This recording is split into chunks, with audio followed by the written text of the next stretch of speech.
As of 2017, the world's population has rocketed to over 7 billion, and water availability is becoming an increasingly important global issue. According to the World Health Organization, over 2.9 billion individuals lack access to improved sanitation, and many individuals in the third world do not have close access to running water and are forced to travel multiple miles daily to find drinking water.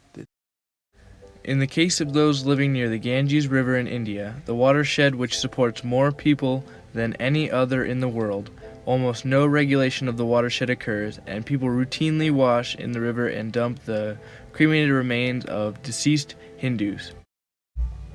This issue is most widely prevalent in third world countries, so we decided to focus our solution in those areas where a lack of improved sanitation will have the biggest impact. When searching for a solution to address water scarcity as a global issue, it became apparent that the biggest obstacle preventing access to clean water sources is freshwater contamination, especially in impoverished regions of the world that do not have running water. Our criteria evaluation indicated that the best approach to this epidemic is to work on installing latrine pits away from freshwater sources to effectively trap waste matter to prevent freshwater sources from becoming contaminated with fecal matter.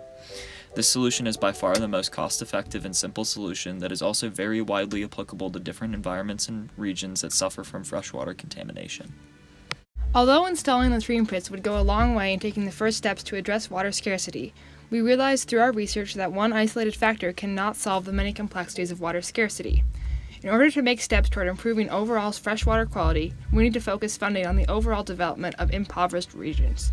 The best way to improve water quality is to develop the overall infrastructure of these nations so they can achieve improved sanitation, and poor practices such as bathing in the same areas as water is collected will cease to occur.